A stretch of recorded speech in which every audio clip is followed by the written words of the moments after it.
जय श्री राधे कृष्ण।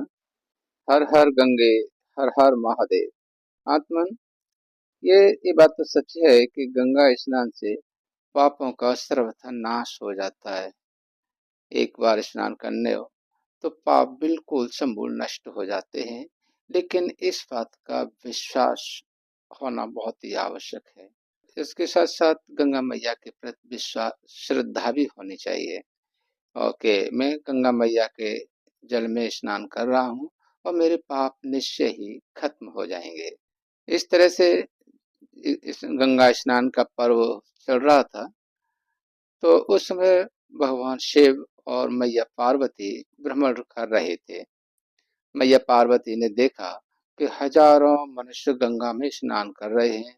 हर हर हर हर हर हर हर हर गंगे, हर हर गंगे, इस प्रकार के करते चले जा रहे हैं। लेकिन फिर भी उनके चेहरे में वो प्रसन्नता दिखाई नहीं दे रही है। कहीं न कहीं दुख का निशान दिखते हैं। मैया पार्वती ने बड़े आश्चर्य से पूछा जिस भगवान शिव जी से कि हे देव देव, गंगा में इतनी बार स्नान करने पर भी इन मनुष्यों के पाप और दुखों का नाश क्यों नहीं होता है? क्या गंगा में इतनी कोई सामर्थ्य नहीं है कि इनका दुख नाश कर सकें? भगवान शिव बोले कि नहीं प्रिय, गंगा में तो वही सामर्थ्य है, परंतु इन लोगों ने पाप नाशनी गंगा में स्नान ही नहीं किया है, तो भला ये लाभ कैसे पाएंगे?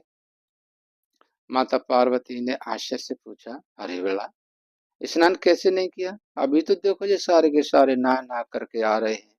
अभी तो इनके शरीर भी नहीं सूखे हैं। भगवान शिव बोले, अरे नहीं, ये केवल जल में ही डुबकी लगा कर आ रहे हैं। तुम्हें कल इसका रहस्य समझाऊंगा। दूसरे दिन बड़े जोर की बारिश होने लगी। गलियों में कीचड़ भर गई और एक चौड़े रास्ते में एक गहरा गड्ढा था। चारों ओर कीचड़ ही कीचड़ भरी हुई थी। भगवान शिव ने लीला से ही वृद्ध शरीर धारण कर लिया। वो देखने में ऐसे लगे कि जैसे ये दीन, विवश और बहुत ही बड़े बूढ़े हैं। लेकिन पार्वती को यह भी समझा दिया कि आप गड्ढे के पास बैठ जाएं और तुम लोगों को सुना सुना कर यह कहते रहना कि मेरे ये वृद्ध पति अचानक गड्ढे में गिर गए हैं, या ऐसा कोई पुण्यात्मा हो जिसके सारे पाप खत्म हो गए हों और निष्पाप हो, वह मेरे इन पति के सहायता करे। भगवान शिव जी ने मैया पार्वती को जैसा समझाया वैसा ही वे गड्ढे के पास बैठकर कहने लगे। निकलते हुए लोगों ने उनकी तरफ देखा और कुछ तो उनकी बातें सुन करके कि भाई जो निष्पाप हो, जिसके पाप खत्म हो गए हैं, वही मेरे पति को निकाले। ये शब्द सुनकर कोई को तो एकदम चेहरा छिपा करके निकल जाते हैं। कोई कोई उधर देखते और देख करके फिर कोशिश भी करते निकालने की, तो फिर मैया फिर उनको सुना देती कि भाई तुम निकाल तो रहे हो, क्या तुम्हारे सारे पाप नष्ट हो गए हैं? अगर नष्ट नहीं हुए तो मेरे पति को सुन, अगर जैसे ही छुओगे तो तुम जलकर भस्म हो जाओगे। कि हम लोग, क्योंकि हम लोग कैलाश पर्वत पर रहते हैं और वहाँ के मेरे ये पति तपस्वी हैं, तपस्या करते हैं।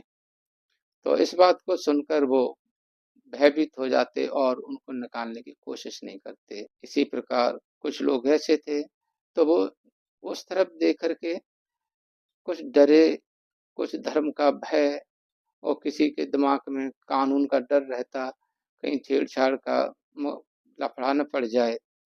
इस प्रकार के सब इस तरह से जाने लगे और कोई कोई तो मूर्ख ऐसे थे जो पार्वती मैया को देख करके कहते, अरे छोड़ इस बुढ़े को, क्यों बेकार में परेशान हो रही हो, रोती हो, और कहते हुए बाहर निकल जा आगे निकल जाते थे। लेकिन इस तरह के जाते रहे। भगवान शिव ने पार्वती मैया से पूछा, देवी लो सुन रही हो ये गंगा में स्नान करने वाले लोगों के हिसाब किताब? फिर थोड़ी देर में एक युवा यानी जवान व्यक्ति हाथ में लोटा लिए हर हर हर हर गंगे हर हर महादेव कहते हुए जा रहा था। और मैया पार्वती ने भी उसी से यही बात कही, और वो सेवक ने गड्ढे में पड़े हुए बूढ़े व्यक्ति को देखा तो उसका दिल भर आया, और उसने उन भोलेनाथ जो वृद्धावस्था के रूप में पड़े हुए थे उनको निकालने की कोशिश करने लगा वह युवक। तो माता पार्वती ने फिर रोक कर उससे पूछा कि भाई, क्या तुम्हारे सारे पाप नष्ट हो गए हैं? यदि नहीं हो गए तो देख लो, मेरे पति तपस्वी हैं, सिद्ध हैं। अगर तुमने जैसे उनको छुआ तो छूते ही तुम चल जाओगे। उस व्यक्ति ने कहा कि माँ, मैं गंगा स्नान करके आ रहा हूँ, क्या आपको इसमें भी संदेह है कि मेरे पाप अभी खत्म नहीं हुए? भला गंगा में गोता लगाकर नहाने वाला कभी पापी रह जाता है?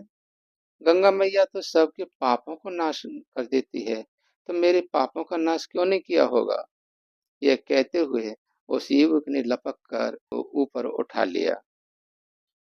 भगवान शिव और पार्वती ने उसे अधिकारी समझकर अपना असली स्वरूप प्रकट करके उसे दर्शन देकर कृतार्थ कर दिया।